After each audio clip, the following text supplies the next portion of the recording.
और पवन अपने दोस्त के एंगेजमेंट फंक्शन अटेंड करके लौट रहे थे। उन दोनों ने घर जाने के लिए और भी जल्दी पहुंचने के लिए कब्रिस्तान वाला रास्ता चुना था। अब देखते हैं कि आगे उनके साथ क्या क्या होता है।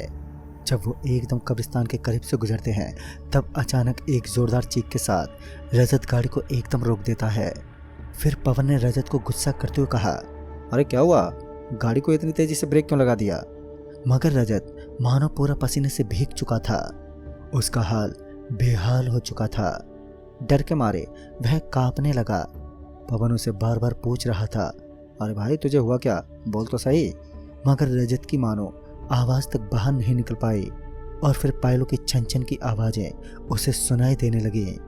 पवन धीरे धीरे अपना चेहरा कांच के बाहर निकाल कर देखने लगा, लेकिन बाहर की तरफ केवल और केवल पसरा हुआ खौफनाक सन्नाटा ही चारों तरफ फैला हुआ था। रजत के मुंह से अभी भी आवाज आनी एकदम बंद थी और फिर अचानक से दरवाजे पर खटखटाने की आवाज सुनकर पवन एकदम से उछलकर गिर पड़ा। फिर जब उसने बाहर देखा तो एक बहुत ही बूढ़ी औरत जिसकी उम्र यही लगभग 80 साल की होगी, वह रजत को बोल रही थी, बेटा मुझे आगे तक छोड़ दोगे? मगर रजत अब भी एक पत्थर की मूर्ति की तरह जमा सा वहीं पर बैठा रहा। पवन उसे हिलाने की कोशिश कर रहा था मगर मानो उसे सांप सूंघ गया हो। तभी वह बूढ़ी औरत पवन की तरफ एक हल्की हल्की सी मुस्कुराहट देते हुए अचानक ही वहां से आगे की तरफ चल पड़ी। पवन का ध्यान उस बूढ़ी औरत की तरफ नहीं था। पवन इस कोशिश में था कि किसी भी तरह रजत को यहाँ से हिला दूं, क्योंकि वह जगह पूरी तरीके से कब्रिस्तान से घिरी हुई थी। चारों ओर खौफ का माहौल था। अचानक से दरवाजा एक बार फिर धीमे धीमे खटखटाने लगा था। इस बार पवन ने कांच को नीचे गिराया तो उसने देखा कि वही बुढ़िया एक बार फिर खड़ी हुई नजर आई। इस बार पवन का गुस्सा 7वें आसमान पर था। वह गुस्से से उस बुढ़िया को बोला, अबे क्या है, क्यों बार बार हमें परेशान कर रही है? एक तो वैसे हम यहाँ पर मुसीबत में हैं। मगर उसका गुस्सा देखने के बावजूद भी वह बुढ़िया बार बार पवन की आंखों में आंखें डालकर उसे हल्की हल्की मुस्कुराहट दे रही थी। उसकी मुस्कुराहट कोई खतरनाक समय का भी संकेत हो सकती थी। मगर पवन इन सब बातों से अनजान उस बुढ़िया को लगातार डांट रहा था। लेकिन फिर उस बुढ़िया ने जो उससे कहा तो उसे सुनकर पवन के हाव भाव एकदम से बदल गए। पवन भी अब थोड़ा थोड़ा डर महसूस करने लगा। उस बुढ़िया ने उसके मुंह पर कहा, बेटा जितना बोलना है उतना बोल ले, क्योंकि तेरी कब्र तो इसी कब्रिस्तान में खुदेगी। बस फिर क्या था, पवन ने तुरंत ही अपनी गाड़ी का कांच ऊपर चढ़ा दिया और डरते हुए वहां से किसी भी तरह रजत को हिलाने की कोशिश करने लगा। इस बार उसने रजत को एक जोर का उसके गाल के ऊपर से तमाचा कस दिया। रजत एकदम से उछल पड़ा मानो उसने एकदम से कोई भयानक चुड़ैल देख ली हो। भाई यह जगह बिल्कुल भी ठीक नहीं है, हमें यहाँ से जल्दी निकलना होगा, वरना वो भयानक चुड़ैल आज हमारा काल बनकर हमारे ऊपर मंडरा रही है। रजत इतना बोलते बोलते गाड़ी का गियर डालता है और गाड़ी के एक्सीलेटर पर इतनी तेजी से पांव रखता है कि गाड़ी एकदम स्पीड से वहां से गुजरने लगी थी। लेकिन उन दोनों की बदकिस्मती की वजह से गाड़ी एकदम से वहीं पर रुक गई। गाड़ी को यूं रुकता देख पवन बाहर निकलने की कोशिश में था तो उसने देखा कि गाड़ी के बोनेट पर काले काले दांत वाली वही भयानक बुढ़िया बैठी हुई है जिसने अभी अभी पवन को चेतावनी दी थी। अब पवन ने उसका विरोध देखा जिसके साथ पवन और रजत कभी रूबरू नहीं हुए थे। उन्होंने उस बुढ़िया का वह खून से लथपथ और बड़े बड़े हाथों का एक भयानक नज़ारा देखा। उस बुढ़िया के हाथ इतने लंबे थे कि वह सिर्फ एक पल में ही पवन और रजत को मारने में सक्षम थी। लेकिन शायद अभी तो पवन और रजत की जिंदगी के कुछ पल बाकी थे। पवन और रजत जो कि अपने दोस्त की शादी से लौट रहे थे, लेकिन लौटते वक्त वो इतना खौफनाक नज़ारा देखने वाले हैं इसका जरा सा भी उन्हें अंदाजा नहीं था। आज उन दोनों पर वह बुढ़िया एक खतरा बनकर मंडरा रही थी। तभी रजत ने डरते हुए कहा, जल्दी से गाड़ी को लॉक कर दो और ध्यान रहे वह तभी अंदर आ पाएगी जब हम बाहर जाएंगे। रजत की बात पवन को थोड़ी समझ में आने लगी। पवन यह बात बिल्कुल अच्छे तरीके से जानता था कि रजत इन सब चीजों में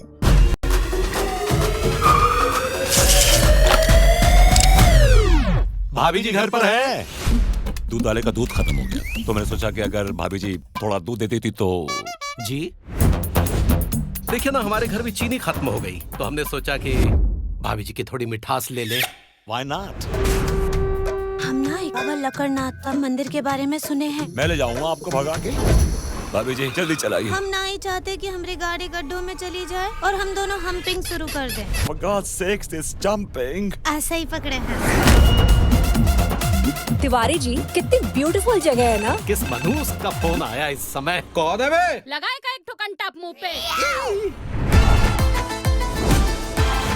अब मैं प्यार मोहब्बत से बहुत आगे बढ़ चुका हूँ छोटे। अब कोई लड़के से छम छम छम छम करके नहीं आएगी छोटे। आ गए भैया, आपकी आखिरी उम्मीद का अमरूद। इसके बाद आपके पुर्जे आउटडेटेड हो जाएंगे, फिर ना कटेगा आपसे अमरूद। कोई तो होगी मेरे लिए। इतनी क्विक सर्विस गॉड। बहुत रोमांटिक हो रही।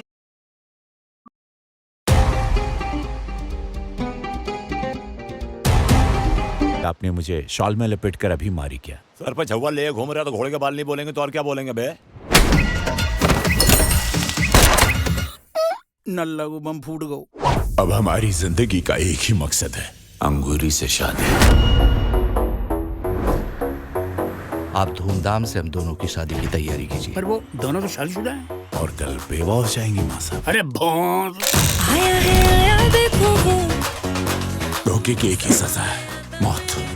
भाई साहब थोड़ा सा लीजिए, बहुत तेज है। साले तुमको याशी का माहौल लग रहा, मुजरा हो रहा है यहाँ।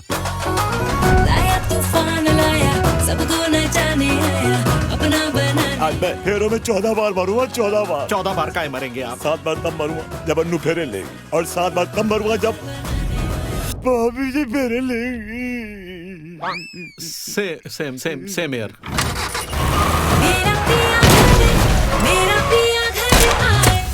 ये कौन बोला?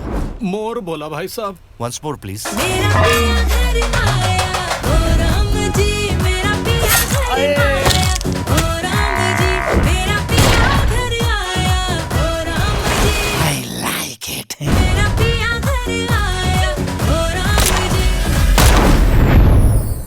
आप ठीक है भाभी जी?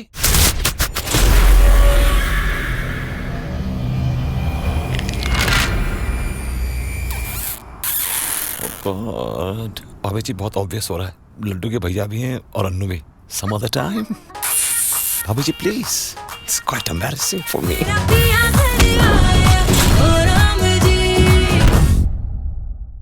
ટિંગ ટિંગ તમારા માટે એક ફેસ્ટિવલ ઓફર છે ક્યુઆર કોડ સ્કેન કરો યુપીઆઈ પિન નાખો। विश्वास के साथ साथ इन चीज़ों का काफ़ी ज़्यादा अनुभव भी रखता था। अभी पवन गाड़ी से बाहर उतरने ही वाला था कि रजत ने उसका हाथ पकड़ा। पवन ने कहा, मैं देखता हूँ ये 80 साल की बुढ़िया मेरे साथ क्या करती है। जब भी पवन को काफ़ी ज़्यादा डर लगता है तो वह अपने दिमाग का संतुलन कुछ ही पलों में खो देता है। अभी वह अपने कदमों के साथ बाहर निकलने ही वाला था, मगर तभी रजत ने उसका हाथ पकड़ लिया। लेकिन वह सफ़ेद सफ़ेद साड़ी पहने भयानक बुढ़िया उनके सामने थे। पवन शायद ये भूल चुका था कि जिस महिला से वह संग्राम करने की कोशिश कर रहा है वह कोई आम इंसान नहीं बल्कि प्रेतों की एक रानी है। अचानक से गाड़ी के नीचे जोर का एक ब्लास्ट हुआ। वह आवाज़ सुनकर रजत एकदम से डर गया और शायद इसी वजह से पवन भी धीरे धीरे नॉर्मल होने लगा। पवन यार तू होश में आ जा। यार हमारी जान यहाँ पर खतरे में पड़ी है। इतना बोलते बोलते रजत की आंखों से आंसू बहने लगे। पवन का गला बहुत ही बुरी तरीके से सूख चुका था। पवन को बहुत ही जोर की अब प्यास लगी हुई थी, लेकिन उस वक्त उन्हें अपनी जान की परवाह सबसे पहले थी। फिर अचानक से सीट के नीचे दबी हुई उस बोतल को निकालकर पवन धीरे धीरे उसका पानी पीने लगा। लेकिन जैसे उसने पानी पीकर उस बोतल को रखा तो पवन एक जोर की चीख के साथ बहुत ही बुरी तरीके से पसीने में भीग चुका था। उसका डर साफ साफ उसके चेहरे पर दिखाई पड़ रहा था। उसके बाद रजत की नज़र उस बोतल पर पड़ी तो मानो रजत के होश उड़ गए। उसने देखा कि जिस बोतल के अंदर उन्होंने पानी रखा था वह बोतल खून से भरी हुई थी। रजत भी काफ़ी हैरान रह गया। रजत को ये समझ में नहीं आया कि आखिर ऐसा कैसे हो सकता है। लेकिन एक बार फिर छन छन की आवाज़ से रजत एक बार फिर कांप उठा। यह आवाज़ कहीं और से नहीं बल्कि गाड़ी के ठीक ऊपर से आ रही थी। अब रजत क्या करता उसे समझ में नहीं आ रहा था। रजत और पवन दोनों ही बहुत बुरी तरीके से उस भयानक जगह में फंस चुके थे। अचानक से उस कब्रिस्तान के बीचों बीच खटखट की आवाज़ें आने लगी। कोई चीज़ बहुत ही ज़्यादा ज़ोर से खटखटा रही हो। गाड़ी के दरवाजे के साथ कांच भी बंद था, लेकिन आवाज़ बहुत ही अच्छी तरीके से गाड़ी के अंदर सुनाई पड़ रही थी। और फिर अचानक ही कुछ फूटने की आवाज़ आई। आखिर इतनी जोर से क्या फूटा हो, यह सब उन दोनों की समझ से बाहर था। लेकिन जो नज़ारा वह अब देखने वाले थे, शायद उसके बारे में उन्होंने अपनी ज़िंदगी में कभी सोचा भी नहीं होगा। इस बार उन्होंने देखा कि कब्रिस्तान की तरफ से एक मुर्दा अपने हाथों को आगे की तरफ करता हुआ उनकी कार की तरफ बढ़ रहा था। अचानक से रजत की हालत खराब होने लगी। तूने अच्छा नहीं किया इस जगह पर आकर, आज तेरी मौत निश्चित है। रजत इतना बोलकर अपने आप को रोक नहीं पाया। वह झट से पवन पर झपट पड़ा। भाई छोड़ दो मुझे, मैंने तुम्हारा क्या बिगाड़ा है? भाई रजत होश में आओ, अरे भाई होश में तो आओ। पवन जोर जोर से चिल्लाता रहा, मगर पवन अपने आप को छुड़वाने में नाकामयाब था, क्योंकि रजत की ताकत अब लगभग 4 गुना बढ़ चुकी थी। पवन अपनी पूरी ताकत लगाकर भी उस दुबले पतले रजत को अपने से दूर रखने में सक्षम नहीं था। तभी पवन ने वो किया जो उस वक्त उसे करना चाहिए था। पवन ने जोर जोर से अपना हाथ रजत के सर में दे मारा। तब जाकर रजत थोड़ा होश में आया। भले ही रजत की ताकत बड़ी थी, लेकिन पवन का हाथ कमजोर नहीं था। उसके हाथ की चोट काफी भारी पड़ी।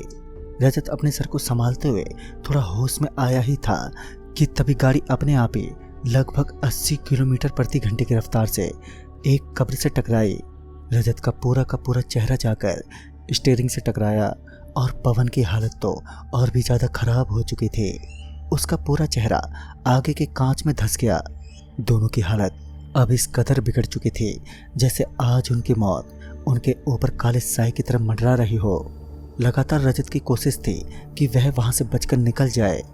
रजत वहां से निकलकर भागना तो चाहता था, लेकिन जब उसकी नज़र धीमे धीमे उस खाली और सुनसान जगह पर पड़ी तो उसने देखा कि वहां पर कोई खाली जगह नहीं है, बल्कि एक बहुत ही पुराना और डरावना कब्रिस्तान था। इसका मतलब गाड़ी से नीचे उतरना, मतलब उस बूढ़ी चुड़ैल का शिकार बन जाना और उस कब्र में दफन हो जाना। फिर धीमे धीमे रजत की नज़र सामने की तरफ पड़ी तो रजत के होश से उड़ गए। पवन और रजत दोनों ही इस कदर भयानक डर में डूब चुके थे, मगर इस बार उन्होंने उस भयानक मुर्दे का असली रूप देखा। देखने में सक्षम नहीं थे। उसके भयानक बड़े बड़े और डरावने हाथ जो कि पूरे खून से लथपथ थे, और साथ ही वह मुर्दा पूरा गला हुआ था। उसके अंदर से एक बहुत ही बुरी बदबू आ रही थी। पूरी गाड़ी बंद होने के बावजूद भी पता नहीं कैसे, मगर वह बदबू गाड़ी के अंदर मौजूद थी। गाड़ी पूरी तरीके से टूट चुकी थी। आगे का हिस्सा लगभग खत्म हो चुका था। पवन और रजत दोनों इस बात से अनजान थे कि इस जगह पर इतना भयानक और डर का कब्रिस्तान पड़ता है जो कि प्रेत बाधित माना जाता है। दोनों की बड़ी गलती आज उन दोनों को उस जगह पर घसीट कर ले आई थी, जिस जगह पर जाने से उन दोनों के हाथ पैर कांपते थे। फिर पवन रजत के सामने हाथ जोड़कर उसे विनती करने लगा, भाई मुझे बचा ले भाई। मगर रजत के पास भी ऐसा कोई हथियार नहीं था जिससे वो बच पाए। दोनों के होठों पर बस भगवान का नाम तो जरूर था, मगर उनके मुंह से आवाज बाहर नहीं निकल पा रही थी। अब डर की दास्तान अब उनके सर पर चढ़कर बोल रही थी। अपनी जान बचाना उनके लिए इस वक्त सबसे अहम था। उसके बाद रजत की 1000 कोशिशों के बाद जाकर गाड़ी भी एकदम से स्टार्ट हो गई। लेकिन जैसे ही गाड़ी एकदम से स्टार्ट हुई तो अभी गाड़ी के बिल्कुल सामने की तरफ एक मुर्दा खड़ा दिखा। लेकिन उसके पीछे जो खड़ा था वो वही था जिसने उनको इस बड़े खतरे के अंदर डाला था। वो कोई और नहीं बल्कि वही 80 साल की बुढ़िया थी जिसने उन दोनों को एक बड़े खतरे में डाला था। अब रजत का गुस्सा 7वें आसमान पर था।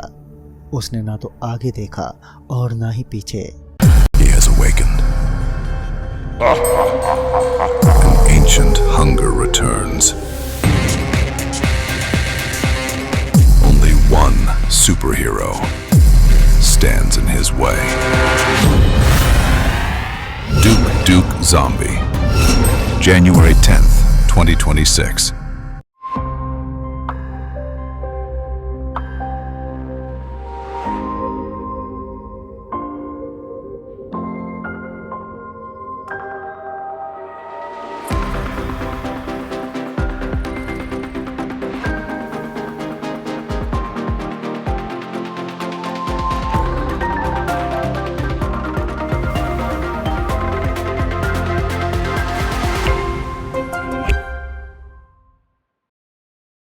उसने उस मुर्दे को जोर से टक्कर मारने की कोशिश की, लेकिन गाड़ी उस मुर्दे के आर पार हो गई।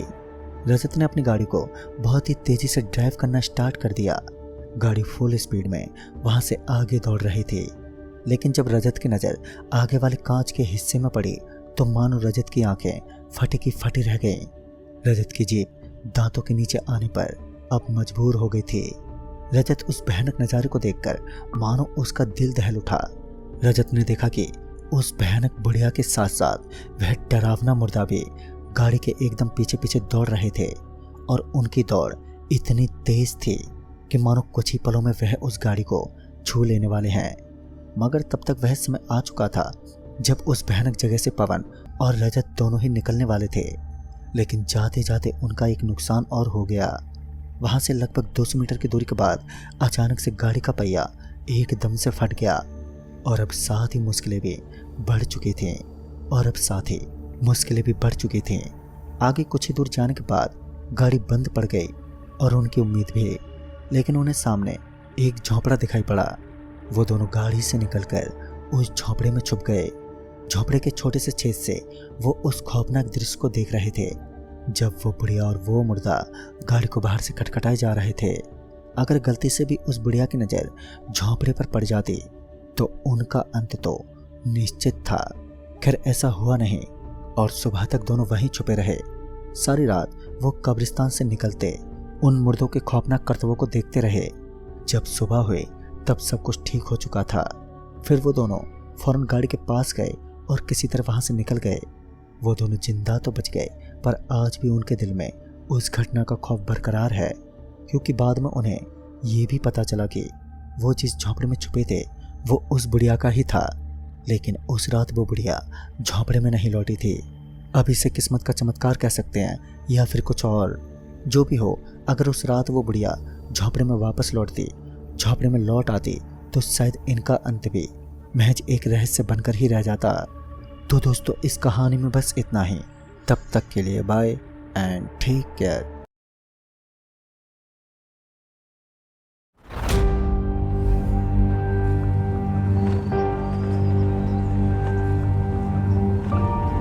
બદલી વિચારધારા જણે પહેરી સાદી સાડી આજનો જમાનો શું જાણે કોણ છે મલ્લુ માડી આ નાક જાતના વાળા કરીને મારે પાપે નથી ભરાવું ભલે મારા ગોળે કોઈ પાણી ન પીએ અમારો દીકરો તો ન મળ્યો પણ મારા દીકરાના કોઈ સગડ પણ નથી મળ્યા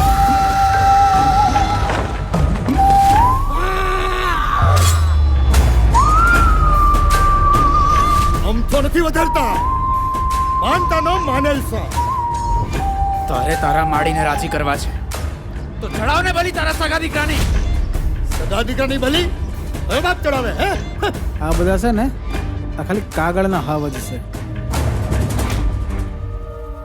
ध्यानथी सांभळजो अहींया બે સંભાવનાઓ છે એક કાં તો માણસ અથવા તો જંગલી જાનવર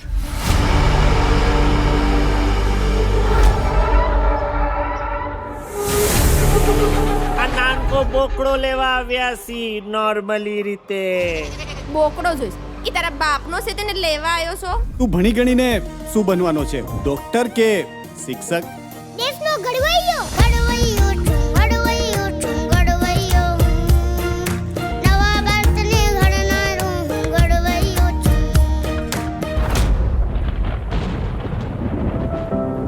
તે ધારી હશે ને તો આપોઆપ અણધારી આવશે હા ને એટલી બધી હું ઉતાવળ છે એ કાલ છે ને ખોટું ખોટું રોવા હાટું થઈને 4 ગ્લાસ પાણી ઢીચી ગઈ છે ભારે કરી બહુ ભારે કરી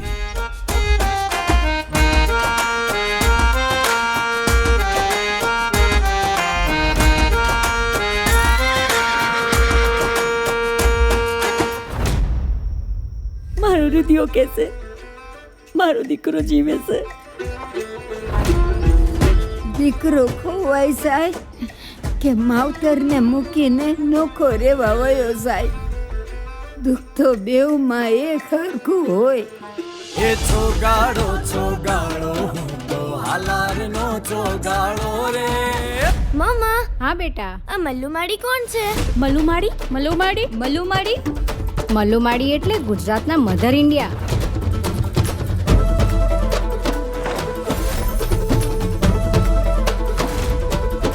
સોઝા ને સુલક્ષણા સેને હાડે નહીં હલકી વાત.